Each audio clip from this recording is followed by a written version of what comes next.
பரபரப்பான அரசியல் சூழல்ல அதிமுகவுடன் கூட்டணி அமைத்திருக்கக்கூடிய கட்சிகளுடைய எண்ணிக்கை நாளுக்கு நாள் அதிகரித்து வருகிறது. ஒருபுறம் ஏற்கனவே தேசிய ஜனநாயக கூட்டணி என்பதான நிலையில் இருக்கக்கூடிய பாரதிய ஜனதா அதிமுகவுடன் கூட்டணியை பேச்சுவார்த்தை நடத்தி அதற்கான அடுத்த கட்ட நகர்வுகளை நோக்கி வேகமாக பயணித்துக்குது ஒருபுறம் என்று சொன்னால், அந்த கூட்டணியில் பாமகவுடைய டாக்டர் அன்புமணி ராமதாஸ் தலைமையிலான குழுவினர் நேற்று சந்தித்து அந்த விஷயத்தையும் ஒரு உறுதிப்படுத்தியிருக்காங்க. ஒட்டுமொத்தமாக இப்போது கூட்டணிக்கு வலு சேர்க்கிற நிலையில் அதிமுக கூட்டணி கொஞ்சம் நாளுக்கு நாள் வலு பெற்று வருகிறது என்று சொல்லலாம்.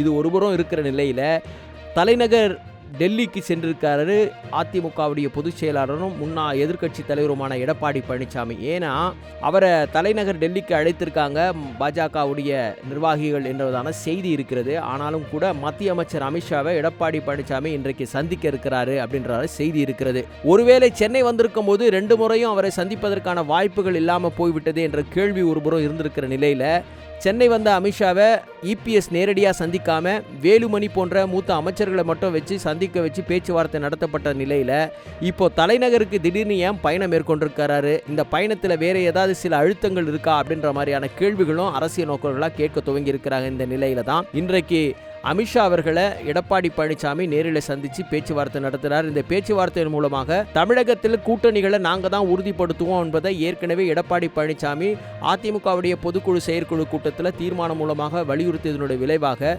வேகமாக நீங்கள் கூட்டணியை இன்னும் வாய்ப்புகளை அதிகப்படுத்துங்க, அதிகமான எண்ணிக்கை கொண்ட கூட்டணியை வலுப்படுத்துங்க, இதன் மூலமாக நம்மளோட வெற்றியை நீங்கள் உறுதிப்படுத்துவதற்கான வேலைகளை சிறப்படுத்துங்க, வேகப்படுத்துங்க என்பதான பல அழுத்தங்களை அமித்ஷா தருவதோடு சில நிபந்தனைகளையும் தருவார் என்று எதிர்பார்க்கப்படுகிறது. என்ன நிபந்தனை அப்படின்னு சொன்னால், அதிமுகவிலிருந்து விலகி போன ஓ பன்னீர்செல்வம் மற்றும் டிடிவி தினகரன் ஆகியோரை இணைப்பதற்கான சில முனைப்புகளை பாஜக தலைமையிலான அரசு சில முடிவுகளை எடுத்திருக்கிறது.